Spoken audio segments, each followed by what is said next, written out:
So we're back. Feels so good to be back, doesn't it? Feels good to be back in the studio, man. And got to point this out. This wasn't planned. I am a newlywed. And Randy came in with the talk and was like, Ralph, I have to explain. I was like, no, it's quite all right. It wasn't planned. It really wasn't planned. I just got back from my honeymoon and Randy was like, dude, like I have this talk. I'm like, let's just do it, run away with awesome. it. And there's a lot of information in there and there's a lot of stuff and there's just one that I still have problems with. What's that? The apology one. And I mean the apology, like I mean the problem. Like I agree. But for some reason, I just have a hard time doing it. Like, I don't know why. And I know it.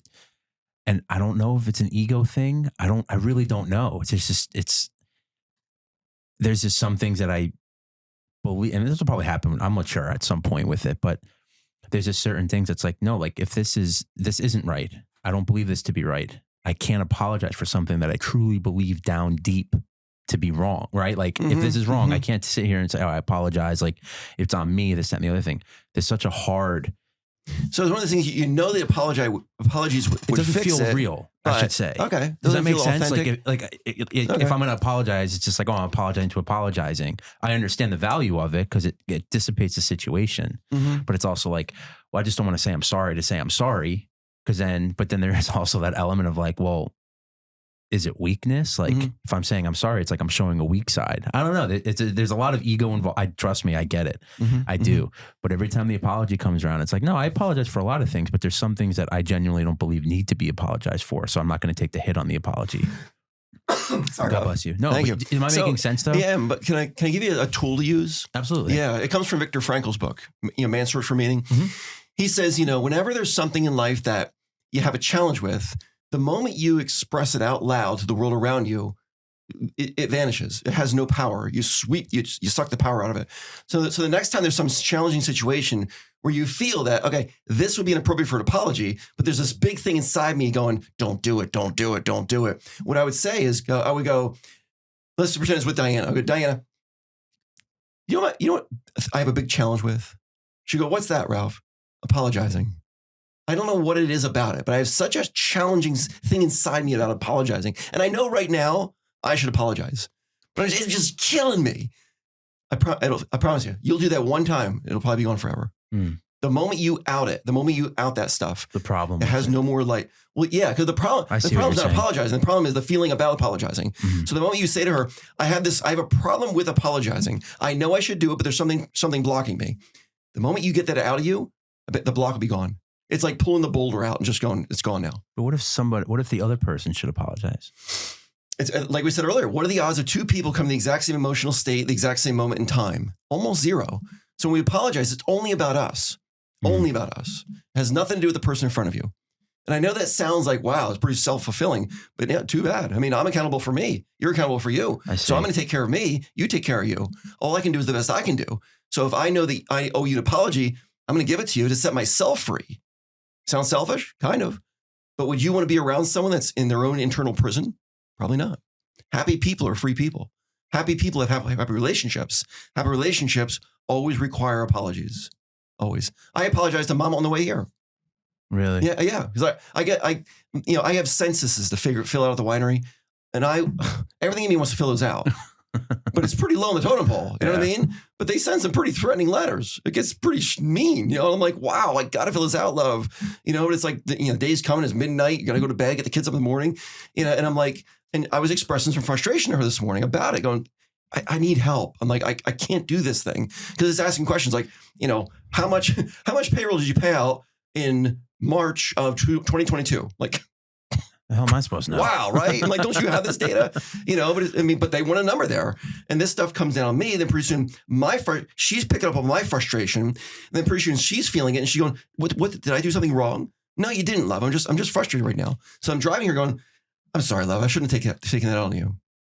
I'm making sure I'm set free of that moment. That I'm like, she knows that I didn't want to hurt you. And I may have.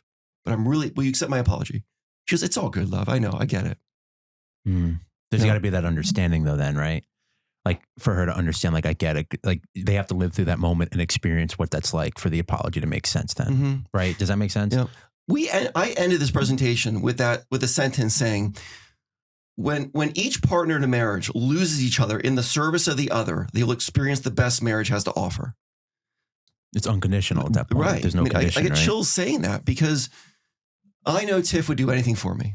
And she knows I would do anything for her. And we lose ourselves in the service of each other. She's more important than I am. That's cool. I'm happy. That's cool you said that. It happened, again, not to shed the light, but when we got married in the church, the priest said the same thing at the homily. Like we both make the choice to, like on your wedding day, you make the choice that that person that you're going in with is now more important than you. Like you're no longer number one in your life. Like that person is, and when it hit, like, I mean, I cried the whole friggin' day. If you remember, I was just like, this is incredible. It was like awesome. That sense of happiness and that feeling is like something bar none. Like I can't even explain what that was. Like if that's true happiness, it's like, wow. And I get to experience it with her. But that same level of like, on your wedding day, it's no longer about you. It's that person that you're there with. And like, it's my job as a husband to take her and give her like, it's just that, like, that's take care of her. Take care of her. Right. And it was just like a whoa moment of like, it's real. Like that's real. That's a real thing. Because you feel it your whole life. Like, I don't know if I should be so centered, focused, so selfish, so on and so forth.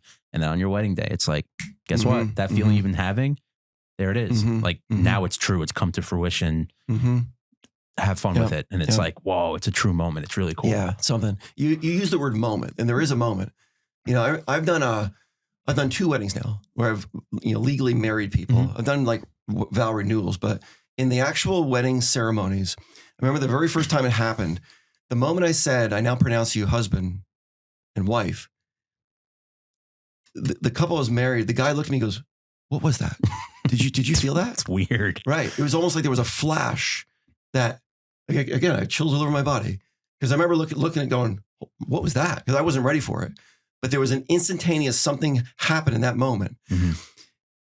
The recent Reddit wedding with Jaden and Jerry, same thing. And I remember Jaden looked at me at one point. She looked right in my eyes. Like, what just happened? You felt that. When 2 people come together, can I kick this to a higher level real quick? Conversation? Absolutely. 100%. Okay, so you all listening know I'm a person of faith, right? And I really believe that when you get married, God joins your souls together. And it's called, the Bible calls it cleaving. Cleaving means you are so glued together that you cannot possibly separate the one from the other without pieces sticking to each other. Like, it's not like there'll be a clean break, And as we're married longer and longer, we do become one body. For example, like right now, there is memory that I'm storing in my wife's mind because I don't need to remember it. I'm using her mind for memory. You use Diana's. I mean, right? And we become one. And if Tiff's hurt, I will feel her pain more than she feels her pain, right? And the Bible actually teaches us that if us as husbands, we want to understand how to treat our wife, all you do is see how Jesus treated the church. Because how he treated the church is the lesson of how we treat our wife.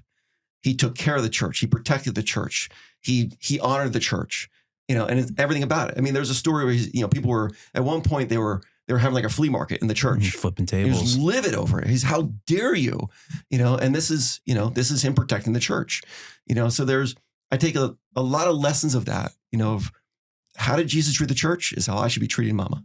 Yeah, I know that moment. Because it hits you, and it's a rush. It's right. There's no way to explain it. It's just like there's just this feeling you get where it's like, it's just sound. Like, it's that just only you hear. Yeah, it's like a reverse. I don't know. It's like a reverse symbol where it's like, and you're like, whoa, it just happened, and then it's the covenant with God. It's this whole thing that you're just like, whoa, like we're just now here, like.